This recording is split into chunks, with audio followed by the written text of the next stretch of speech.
Welcome to the Predictable Revenue Podcast, where sales leaders teach you what's working for them and how you can build it yourself. This episode of the Predictable Revenue Podcast is brought to you by our sales coaching and consulting services. Are you looking to create repeatable, scalable, and predictable revenue? We've helped thousands of companies grow their business with tailored expert advice backed by testing to ensure they establish the best practices that'll work for them. Head over to bit.ly/predictable revenue coaching to learn more. Cold calling is so tough, you guys. If you guys are out there cold calling, you already know that. It feels so difficult as a cold caller to find consistency and repeatability.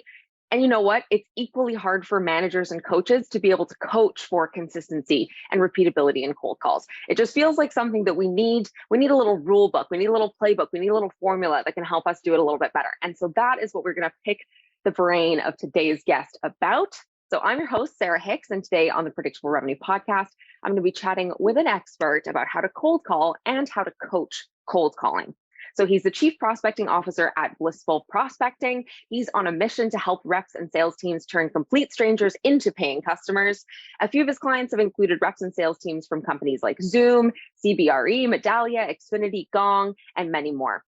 Sales is the only adult job he's ever had, me too. And he's done everything from selling houses, house painting services door to door, and me too, running outbound call centers and helping thousands of reps master cold outreach. Jason Bay, welcome to the Predictable Revenue Podcast.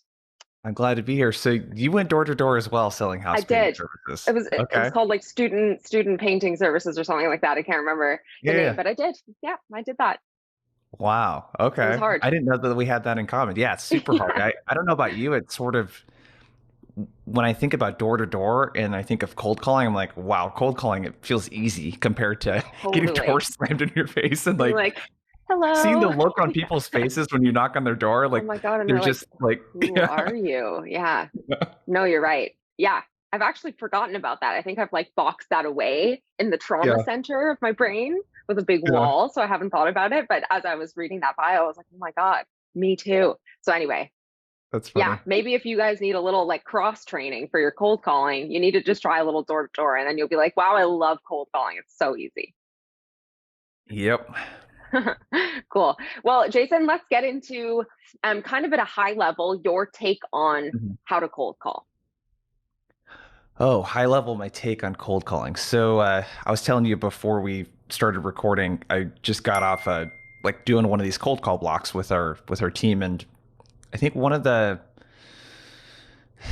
think if we look at sort of where teams tend to run into trouble with this, we could start there. One of the things that is super beneficial is for a sales leader to pretend like they are a rep for an hour and say, hey, if I was going to reach out to this account, how would I even know who to reach out to, what to say to them, like how to execute the actual job? I find that a lot of sales leaders have not done that exercise in a very, very long time, maybe since they were a rep. So they aren't able to spot all of the inefficiencies and the lack of enablement where they're basically asking, especially, a big trend right now is, self-sourcing opportunities for AEs, right? Getting them to prospect more. And they're basically just asking this person to, hey, you don't really know a lot about working out or what to eat, right? Like just get after it, go to the gym, you know what I mean? Just do it and, eat healthier. They're doing the equivalent of that with very little enablement. So I think that's the first kind of big challenge that I see is in terms of how we teach this stuff, we aren't really giving people the stuff that they need. So interesting. And that's we can get into that. I'm sure we'll spend a lot of time talking about that part.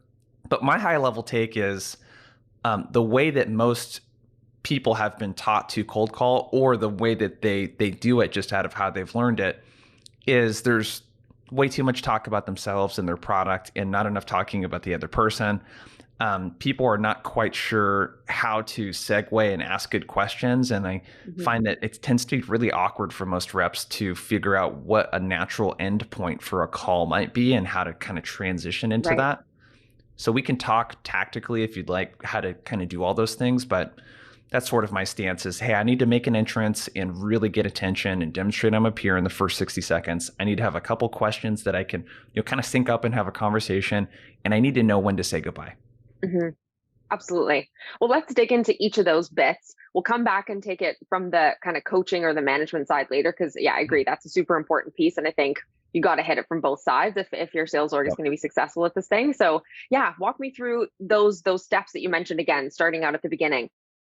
Yeah. So the biggest thing that I work with teams on is, and I think this is applicable for any type of marketing or sales, activity, is reverse engineer it and think about what is it like to be on the user side and experiencing the cold call as a prospect. So I don't know about you, like I'm a firm believer that people don't pick up cold calls on purpose. They don't think it's a salesperson that's gonna pitch them something. That's not usually what happens. Usually it depends on who you're calling into, but it's, hey, is this a personal emergency? Is this something that I need to know about internally that's someone's trying to get a hold of me? People are not anticipating getting sold. So that's the first thing to recognize right there. The second thing is, what's the experience like when someone does decide to pick up the phone and say hello? What are those calls usually? 80-90% of the time, it's going to be some sort of robo, kind of dialer, or someone selling some sort of thing that they want people to buy over the phone, like insurance or like upgrading their cell phone plan or whatever it might be. Mm-hmm. So the first thing that I want to do is establish the fact that I'm not a telemarketer and I'm a peer. So how do we do that? There's a couple different ways. First is your tonality. And this is where I see a lot of people, we talk about uptalk a lot and like uptones, and people tend to, hey, this is Jason. What's how's your day going? Right? Good. Yeah. Who is this? Yeah, this is Jason. I'm with Blissful Prospecting. We do sales training. We work with all these other companies, and I was calling to see if we could set aside some time to talk about training your team. That's the typical cold call. It's usually how it goes. So I want to not necessarily be monotone, but I want to talk to this person like a peer. And the goal is to demonstrate business acumen in that first 30 to 60 seconds. So I always teach, and you can do this in any order that you want, but it's permission-based opener, some sort of relevant thing that shows that you did your research. And then instead of pitching, I recommend a priority drop. So that might sound something like this. So I have a customer that sells like customer experience solutions into VPs of like support. So people that run these huge contact centers at these big brands. So that might sound something like this. Hey, Sarah, Jason with XYZ company. I know I probably caught you in the middle of something here, but you got a minute for me to tell you why I'm calling? You can let me know if you want to keep chatting. Person says yes. Cool. While I was reaching out, I noticed one of your big initiatives right now is increasing digital sales by 30%. Did I get that right? Yeah, so I'm checking right there with something that's top of mind or relevant for them. Prospect, he says, yeah, why are you calling? Okay, cool. Well, the reason I'm calling is I talk to a lot of folks on the digital experience side like yourself, and we hear a focus around one of two things in these situations. One is around reducing cost to serve. So if we're driving additional traffic to those digital channels, how do we make sure that doesn't drive up call center volume and increase the cost to serve per customer? Or two, it's more of a focus with agents. So how do we make sure that we give them all of the training and tools that they need so that they can still achieve first call resolution, not burn out, so you don't lose any of them? Are either of those two top of mind for you, or are you working on something altogether differently? And if I've nailed that part, and again, you could do that in any order that you want. You could do the relevance prior to the, permission-based opener if you'd like. Mm-hmm. But I've established the fact that, hey, I've gained permission. I'm talking about something that's relevant to you because I did my research, and that priority drop, if I really take the time to nail the language in the voice of the customer, now I've established the fact that I work with a lot of people like you. I talk to a lot of people like you. I'm worth someone, spending another maybe 2 or 3 minutes with me to chat about it. So we can go ahead and pause there if you want to dig into anything more. Yeah, no, I think it's very interesting. One thing I want to come back to, not right now, is the robocaller thing. I'm going to put that as a little mental note, because I would love to hear your take on that, or on assisted dialers is what that made me think of. But okay, interesting. So you're coming in with your permission, which is great. I think that's still a piece that can go wrong for a lot of reps, because we do the whole did I catch you at a bad time? Yep, you sure did. So what is your perspective on what are the best permission phrases? Yeah, so I think I'm really big on formulas and frameworks versus scripts and templates. You do want to make scripts and templates, don't get me wrong, but I kind of like to think about, well, what's the structure behind this so that you can make it your own? Permission-based opener is a very simple formula. It's some sort of like an empathize piece first. So I'm going to talk to what this person might be thinking or feeling, like experiencing. I'm going to make a request for time, and then I'm going to ask for permission. So a lot of variations. I did a very common one. I know I probably caught you in the middle of something. Do you have a minute for me to tell you why I'm calling? You can let me know if you want to keep chatting. Another one that I hear a lot, the connect and sell. Hey, I know I'm in interruption, but you got 27 seconds for me to tell you why I'm calling. I personally hate that line. A lot of people use it. I think it's really gimmicky, but it works for them. So whatever you want to do. There's one that one of my the reps that I work with uses I thought was really hilarious. A guy named Duncan. He's like, hey, Sarah, it's Jason. I was wondering what the next 60 to 90 seconds looks like on your calendar. I was like, okay, that's kind of funny. If you can come in. Hey, I was wanting to know if the next 60 to 90 seconds on your calendar is free. Cool. And the people usually ask, who are you? Why are you calling? All that kind of stuff. We could talk about how to answer that question because I have a lot of opinions on that too. But there's the classic, hey, to be totally frank with you, this is a cold call. Would you like to hang up or roll the dice? I don't even know who came up with that line, but I see that one on LinkedIn a lot. A lot of reps I work with use that one. And then lastly, Gong, in my work with them, I learned this line from them that they use. Instead of saying, did I catch you at a bad time? They say, hey, Sarah, it's Jason. I don't suppose I caught you at the worst possible time, did I? And I listen to them do this in recordings, and the response is always like either a chuckle or they'd be like, no, it's not the worst time, is what people always say, versus bad time. So I think the did I catch you at a bad time, it's been so overused now that I think people are so used to hearing it is the reason why some people can struggle with that a little bit. But as a long-winded answer to your question, I think about it as more of a formula, and how can I kind of work in that formula and come up with something that feels unique and for me that I most importantly feel confident in using. Yeah, that's great advice. And then the next piece is that relevance. Well, whatever order you do it in, but one of those next pieces is the relevance, and something that you're pulling out specific to that prospect, if you can. What do you do in cases where, for instance, that prospect doesn't have a big like social presence, online presence? You can't find something. Are you looking at the company? Like, where are you trying to dig up that relevant statement from? Yeah, so I have something I call the hierarchy of relevance. So it's kind of 5 parts if you kind of think of it like a pyramid. At the very bottom of the pyramid is the most common stuff you're going to find to add relevance to a message, whether that's an email or a cold call. Name and company merge tag, right? That's the most basic shit that you want to have when you reach out to someone, right? I think the other type of relevance that you can do more at scale is stuff that's related to this person's industry. And then it's stuff that's related to this person, like as a persona, right? So segmentation is going to get you a lot of the way there. Can I talk to people in the same industry, in the same position, at the same types of companies? The other 2 parts of that pyramid are stuff related to that person's company and then stuff related to the individual. Honestly, unless you're doing really high level enterprise and strat sales, you're not going to usually find very much on the individual outside of what's on a LinkedIn profile. And for most people, that's just a resume with nothing on it except for their career experience. So company stuff is really where you're going to add most of the relevance to your message.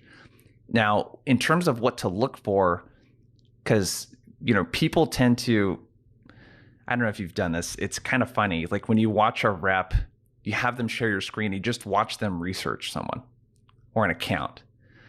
And the analogy I always use is they do the equivalent of going into the grocery store with no idea of what you're going to buy and just going through every single aisle. Could you imagine how long it would take to go through a Whole Foods or whatever? Yeah. What you want to do is come with a shopping list, right? Okay, cool. I'm going to get this. I'm going to get this. I'm going to need some veggies or whatever. Take the same approach with your research. You should have 2 or 3 common things that you're looking for every single time that you do research on someone. And that way you start to get into this rhythm where, I'm looking for this specific trigger, and I know that this is going to connect to my message based on this way. Like the example I shared earlier, we're looking for some sort of digital initiative. We're looking for some sort of cost savings initiative. We're looking for any kind of signs of growth that they might be talking about, because that's going to add call center volume. Anything that they talk about that would mention that they care about customer service. Anything I find on their website that's showing that they're trying to get people to self-serve by finding answers to their own questions versus calling in. I'm looking for all of those things. So the 3 buckets is I look at education, accomplishments, and then investments. So it's what are they educating their customers about as a bucket? Where are they investing? So that's hiring, initiatives, et cetera. And then what do they brag about, the accomplishments? Basically, I'm going to look in those 3 buckets and find maybe 1 or 2 common things within those buckets that I'm going to use every time. And you've done a lot of this, right? I mean, like 80, 90% of the time, usually the prospects, if you've segmented well, they're mostly going through the same types of things. So I want to have that information ready. Yeah, that makes sense. Definitely make that a more efficient process. Yeah, I've definitely been there with like your analogy about the grocery store, and definitely something I always try to work back is like, okay, we can build the same click path. Like once you know, like if it's a brand new segment and you're just figuring out where you can find that sort of stuff, it is a little bit of clicking around. But then once you get like, oh, I go to the there's a careers page, and the careers page shows me that they're hiring for these roles. So I know I always just jump straight there or wherever those other places are. But then you can just go like, no, I only have to click on like 4 links within this page. And that brings me all the information that I need. Yeah, I love that formula though. The buckets are very, very helpful. And then you have your priority drop. Yeah. So tell me about that. And that's something that I imagine is something that you can help these people with, but obviously you're not pitching at that point. You're kind of just presenting those as possibilities. So yeah, walk me through the formula for that bit. Yeah, so it's like a reverse value prop, you know. One thing I learned from a bunch of the folks at Zoom Info, what they talk about is customer voice.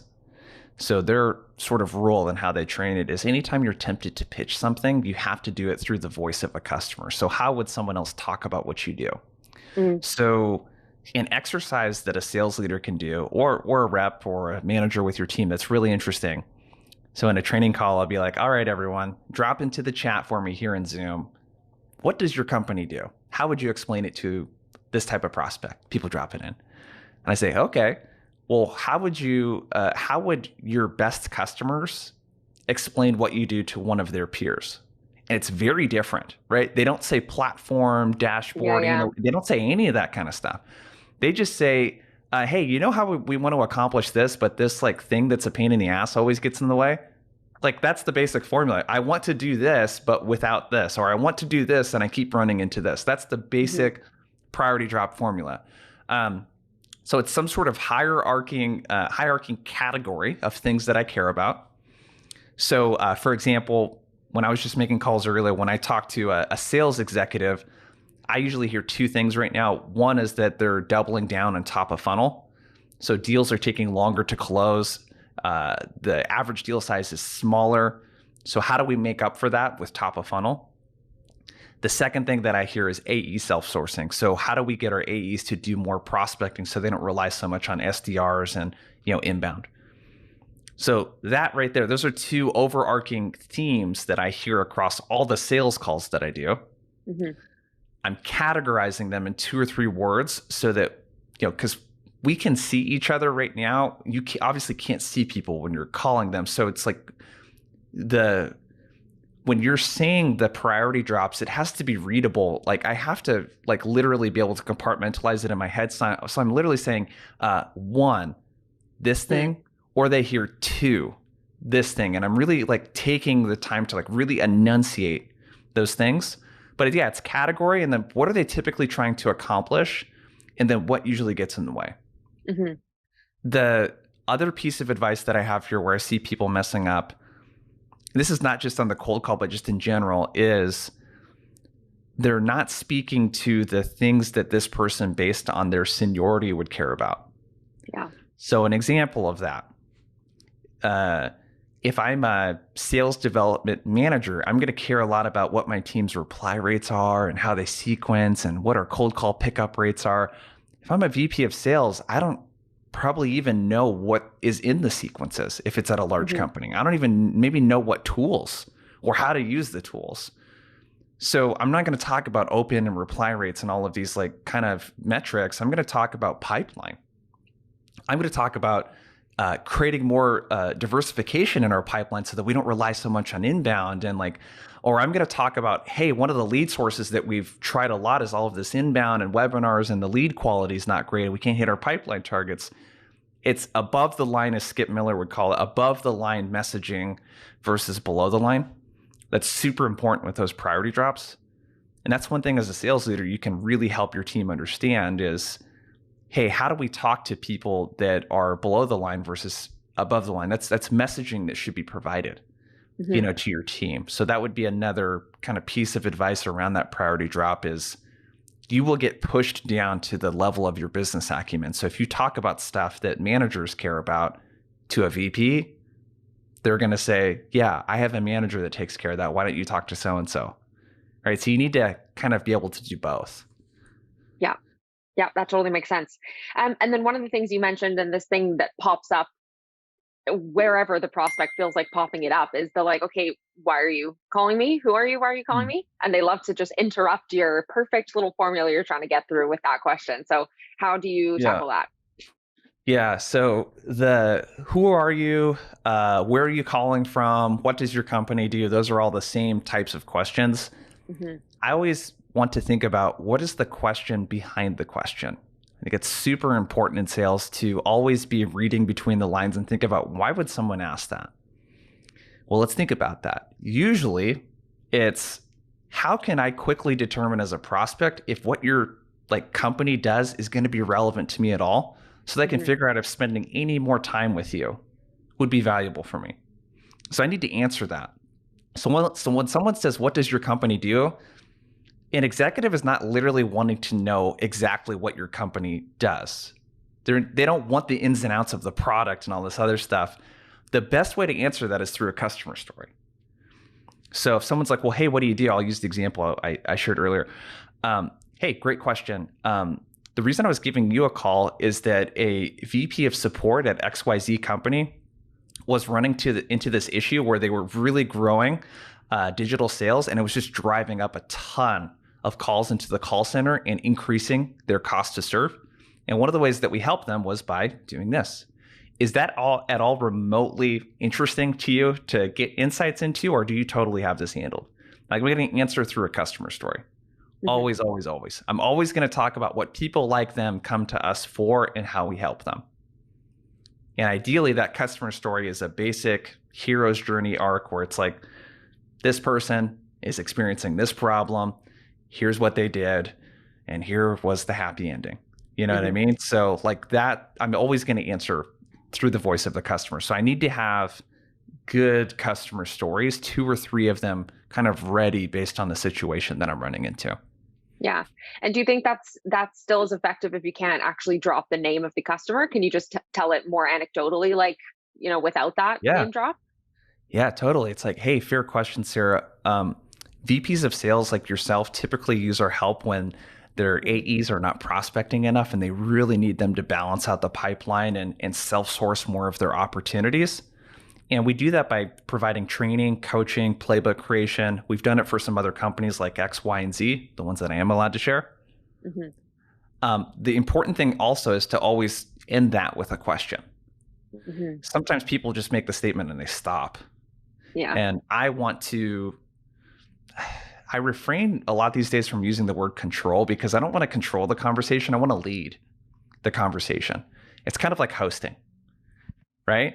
Like if my wife's name is also Sarah without an H. So if my wife and I had, let's say you over for dinner or at our place, like you wouldn't be worried about like, hey, do I have to cook my own food here? Like, am I going to have, you know what I mean? Like as a host, you're doing a lot of those things, but I'm allowing people to participate. We might ask if you have any dietary restrictions or what you like to drink or whatever, but we're still leading that interaction, right? It's the same thing in sales or on a cold call. I'm still leading this interaction and allowing them to participate, but I need to make it easy for them to participate. So don't ask really big open-ended questions. Don't make statements and then just pause and let them like go from there. Like, I don't want them to have to do too much work in this interaction. So I really want to like host this conversation and lead the conversation is sort of how I would think about it. Yeah, absolutely. You're kind of making it as easy as possible for them to move along in that conversation with you. One of the things you just brought up as an example there, like these very broad open-ended questions, that's something that I see a lot, because obviously the idea of asking questions and open questions has become more popular. People are starting to wrap their heads around that, I think, just across the board. But then what they end up doing is like, so tell me, like, are there any challenges that you're struggling with in that area? It's like, I'm not going to answer that. Like, number one, I don't know most of the time. Like if you're calling from, I don't know, for instance, if it's a product that's at all innovative and you don't have like direct competitors who are famously already doing that same thing, people may have no idea what impact you can even have. So they're like, I don't know. I have no idea. Or they're just like, I'm not going to sit here and go through the effort of coming up with that for you and doing your work, admitting some sort of pain so that you can try to sell me and pitch me. But that's definitely something I see with the open questions. And I think it's like, I'd love to get your take on why that doesn't work kind of from the prospect perspective, because obviously it would be so handy if you could just drop that question in. And I think that's why reps feel like, well, if I can't identify pain myself, why can't I just ask them what their pain is? So what are your thoughts there? Yeah, it's a great question. So there is an expectation in the B2B buying environment right now that as a sales professional, I know enough about the people that I work with to know that what their common problems are and what people tend to run into, even if they don't know it. And another important piece of, I think, psychology too that you alluded to is that people don't usually wake up every day and think about all the problems that they're having and what they need to fix. It's usually very outcome-based and very goal-oriented, especially for an executive. That's why I like the priority drop. It's people who are trying to accomplish this thing, right? That's usually what people think about. So with questions, there's a few things that I call this framework question stacking. So with questions, what's really important is to front load context at the top of the question and then to ask the question. So there's a couple principles here, and then I'll give you some examples of questions and kind of a framework. Where a lot of people make mistakes is the questions are very accusatory in tone. So let's say that a common problem I'm going to help with, let's just use the AE prospecting. So if I said something like this, which is how I hear it, is, hey, Sarah, so your AEs are probably having a ton of challenges prospecting right now, right? You might even be trying to get them to prospect and they don't really do it. Is that something you're running into? And it's like, you just told me that I have this challenge and like, you're making it really hard for me to want to admit that or even talk about it because you made it so personal. You know what I mean? Like the analogy I always use is, imagine if you walked into the gym and a personal trainer said, hey, it looks like you could use some personal training. You're like, excuse me? Who are you? Like, no, like I'm good. So just know that to get someone to admit they have a problem is to, there is an inherent shame of admitting problems to people that you don't know and weakness. You know what I mean? So a way that you can do that is you can talk about this through the lens of other people like them. And then non-accusatory is don't assume that they have that problem. Okay? So I might say something like this. Hey, Sarah, I don't know if you're running into this, but I'm talking to a lot of VPs of sales right now. And one of the things that they're trying to do is get AEs to prospect more so they can balance out the pipeline a little bit and kind of make up for these longer sales cycles with more top of funnel. How are you thinking about that right now, if at all? Or another line I like to say too is, I don't suppose that's something you're running into, or do you have this completely figured out? And I'm going to give them I'm going to assume that they don't need my help. That is the one thing that's okay to assume. I'm going to assume that they already have this tackled, but I'm going to ask just in case. So the second part to that is I want to reduce the cognitive load of answering questions. So cognitive load, for those that don't know, is there's something called cognitive load theory. And it's essentially this theory that people don't learn things very well when they're being asked to do too many different things. So I want to reduce the amount of brain power that it takes to answer a question. That's why I want it to be extremely pointed. Like, I'm going to suggest a problem or challenge that other people like them have, and then I'm going to ask them about it. And then lastly, you want to ideally keep that question open-ended. There's lots of ways that you can do that, but a how or what based question is usually kind of the trick there. Mm-hmm. So one more advanced technique that you can use, and I don't know who specifically came up with this, but I see a lot of people talking about it right now, is spotlight questions. So a spotlight question is, if I can ask you about something that my product can help you with that I know that you can't do unless you have it, it's a way to expose a gap and to get someone to talk about something and to think about something in a way that they haven't before. And they're really, really fun to use. So with my client that sells that customer experience solution, so one of the things that they're able to do is, imagine you've sent out surveys, right, to customers. Everyone's kind of surveyed people before. When you get a survey form back and it's a spreadsheet, imagine it's got thousands of responses in it, and you have to parse through them individually just to kind of see what's in there. And it doesn't detect sentiment. It doesn't tell you if it's a good feedback, if it's bad feedback. Like, you just have to go through and kind of make sense of that data. So most of their prospects, that's what they do. They're really good at surveying people and getting this subjective feedback, but they can't really look at it and know what to do with it. Mm-hmm. So one of the questions they might ask is, hey, Sarah, a lot of folks that we talk to they're running these surveys and they get thousands of great responses with all of this information in it. I'm wondering for you, if you had a way to, at scale, detect the sentiment, if it was positive or negative, at a glance versus having to spend hours looking through it, how would you use that data? And getting them to think about, if I had this thing that I can't do right now, how would I use it? Mm-hmm. Another thing that you can ask too is from the perspective of a customer. So, service is a big thing, right? So like, how do I get customers to answer their own questions? So you might ask from the perspective of their customer. Hey, Sarah, I'm really curious. If I was one of your customers and I wanted to answer my own question without calling into your call center, how would I go about doing that?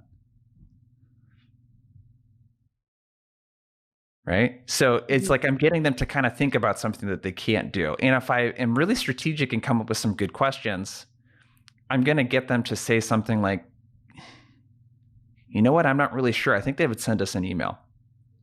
Oh, interesting. Well, the reason I ask is that companies like A and B, what they're doing is providing more ways for customers through their portals to get these questions answered faster than it would take for them to call in or get an email.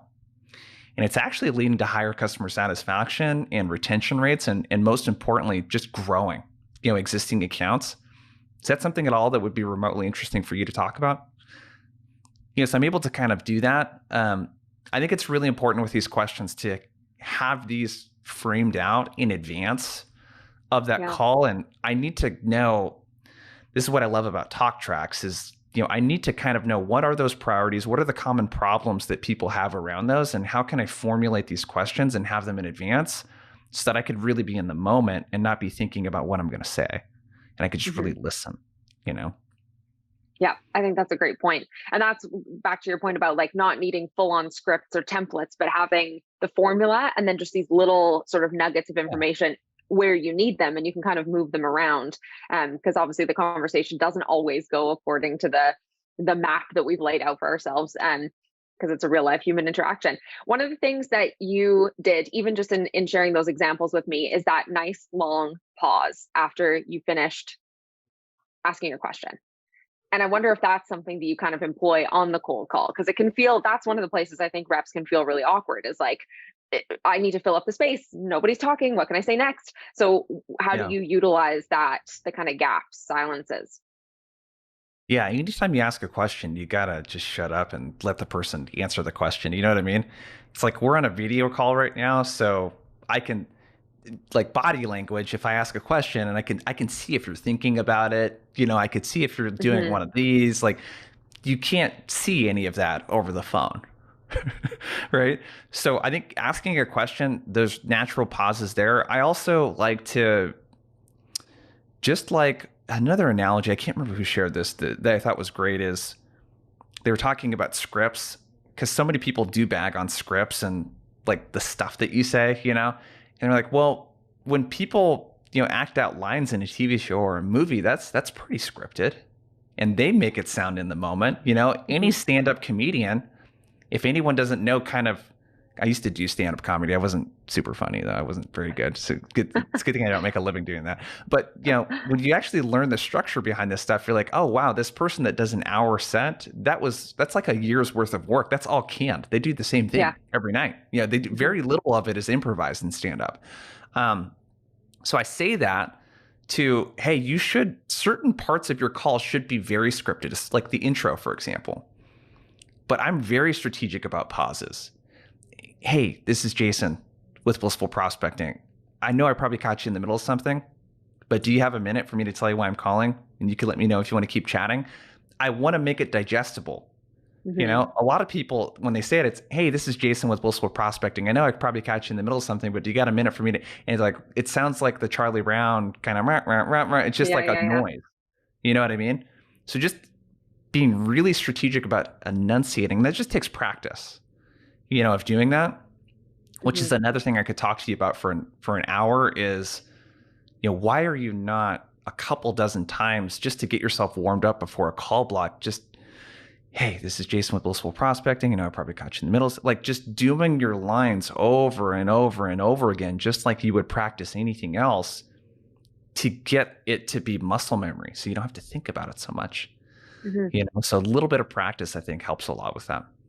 Cool. Yeah, great tip. One thing that I want to touch on just briefly, because I really do feel this could be a whole other podcast, is the objection handle. So we've successfully made it through to this point in the conversation. We have nailed something with our priority drop, and they go like, yeah, actually we are trying to hit that 30% growth. And yeah, we can see already that it's increasing our cost to serve. That said, I've been told I can't spend a cent more this year. So it's not really something that I want to talk about right now. For instance, we're always going to get the budget, timing, whatever. Those are the common ones. So what do you do? What's your, I guess, high level framework, and we'll save it as a taster for a future podcast.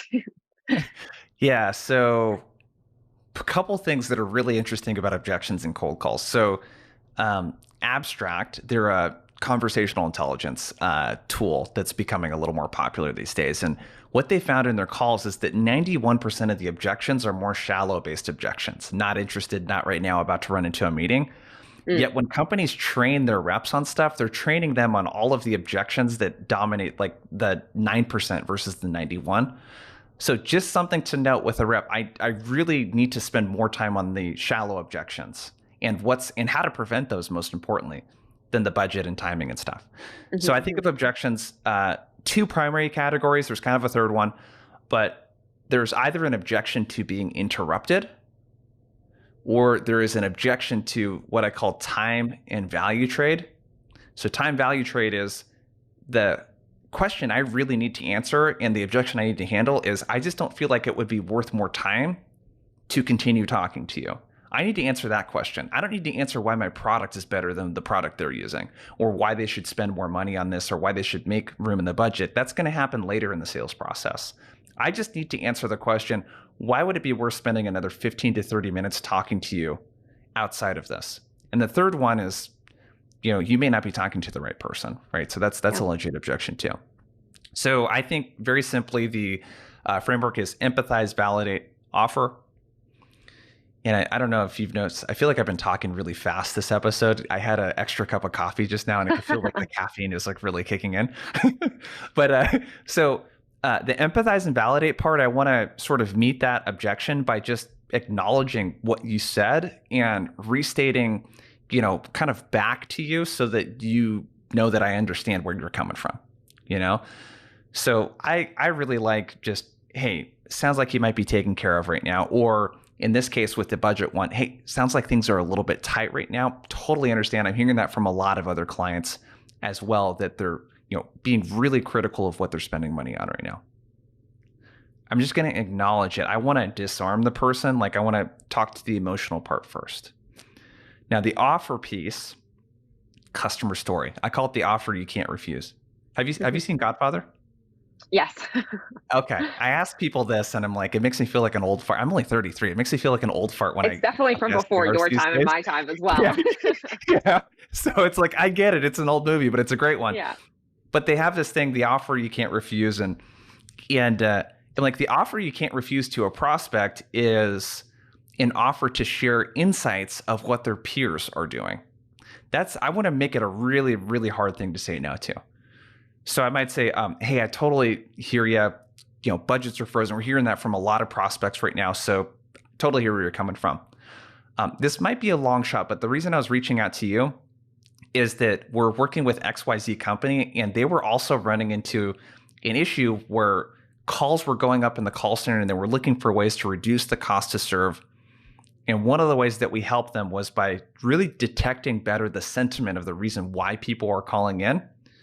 I'd love to share some of those insights with you. And if nothing else, you spend 15 minutes with me, you'll get a few things that you're free to steal and bring back to your team to make it worth your while. Do you have your calendar handy by chance? We can maybe find 15 or 20 minutes over the next couple of days. So I'm always going to go back to customer story, which I think is so underutilized. I was doing a sales call yesterday, and I was like, how are you guys using customer stories? Because you have all this great social proof. And they're like, oh, it's not really a priority for us. I wanted to be like, dude, are you freaking kidding me? Like, you don't talk about this stuff at all? Yeah. That's what I want to say. Of course, you can't really say that because that doesn't take care of the disarming part that we just talked about. You know what I mean? You're like, are you dumb? So, yeah, as well. I was just like, well, hey, the reason why I asked you that is that, we're working with XYZ customer, and they found that like training their reps to have like 3-4 sentence quick customer stories is really helping with conversion rates and cold calls. So how are you guys arming your reps with some of these stories so that they can objection handle better? And like that right there, I think is a good example of, hey, I need to really think about how am I talking about what other people like them are doing? Mm-hmm. Because then it's less confrontational and less personal that way when I'm saying you're doing this wrong versus, well, other people are doing it in this different way, and there may or may not be something there for you, to check out. Nice. So that's the objection handling framework kind of in a nutshell. Yeah. I really like that. Okay. Well, one of the pieces that we promised that we would talk about today is how to coach on cold calling. We've kind of dropped these little tidbits in as we've gone through the formula about where managers can equip, can enable, all those sorts of things. But yeah, maybe talk me through how a manager, now having listened to this whole thing and understanding the formula, can take that and coach their team on it. Yeah. So I think about enablement in 4 parts. So the first part is there's a teach component, there is a practice component, there is an execute component, and then there's a feedback component. So with the teaching component, in terms of how you teach a rep this stuff, what you really need to think about is instead of just bombarding a rep with all of the information on how to cold call, I need to think about micro training. A lot of the cool sales enablement, like the LMSs and stuff out there, show that reps typically won't watch a lesson if it's longer than 5 minutes. So how am I doing bite-sized enablement, right? So for me, when I teach cold calling, I don't teach the whole thing like I did here in this podcast all at once. I give a really high overview and I say, you know what, this session, we're just going to focus on the first 30, 60 seconds. So that's the teaching component. I need to go from these kind of ad hoc trainings or these like really long-winded workshops and stuff to bite-sized enablement. The second thing I need to do when it comes to the practice component is practice. First off, we talked about that a little bit, but your reps cannot practice on prospects. That's not the time to do something for the first time. So how are you structuring what I call simulations, which is different than a role play? A simulation is if you're pretending to be a prospect, Sarah, it's you already know that, hey, I'm a VP of sales. I have a team of whatever amount of people. Here's a problem that I'm running into. And I'm going to cold call you, but I don't know what that is. It's important to give the person role playing so they can actually do a good role play, like an actual situation, so that someone has to actually like legit do this. So how am I practicing it? That's a really big thing. So I'm going to teach, practice. In terms of executing, one of the things to kind of facilitate people doing this is it's what I did just before this call with my outbound squad group was, hey, let's use Nooks or Zoom or whatever you want to use, and let's get everyone doing this activity at the same time. My clients see really good results when they have like a cold email power hour and everyone's writing cold emails together, or they have a cold calling power hour. So how am I facilitating the activity virtually, like a virtual office for everyone doing the same thing together? And then lastly, the feedback loop is, how do we go from sort of inconsistent, sporadic coaching to something that's a little bit more consistent, like daily, weekly, that kind of thing, which sounds like a lot, but the best thing that you can do is I sort of subscribe to this philosophy that as a rep, in order to get coaching, you have to coach yourself first.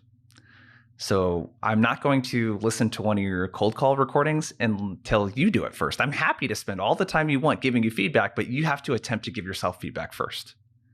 So it's people are not going to learn how to be self-sufficient unless you create an environment where they have to be self-sufficient. So having scorecards and things like that you can use with, a Gong or Chorus or whatever you're using, where a rep is like, hey, here are the things I think I did well. Here are things I think I need to improve. The manager can go in and do that same exercise. I'm going to basically be able to calibrate this rep's like what they think that they are doing versus what they're actually doing. And it gets you to see the gaps in how you teach stuff too, which I don't know about you, because you're spending a lot of your time as a coach and trainer now, right? It's kind of interesting. I always learn stuff when I teach something, and then in a Zoom call, we break out, right? I'll teach something for 15, 20 minutes, permission-based opener plus priority drop. And then I zoom around into the breakout rooms as the people are doing it. I'm like, wow, something was off here in how I taught this, because no one is doing what I just talked about. Yeah. You know what I mean? You get to hear it in action. I'm like, okay, maybe there's something about how the analogy maybe that I used with it, something is just not sticking with people. So it's made my training better too, when I can see that feedback loop of me teaching something, them practicing it, and then giving feedback on that.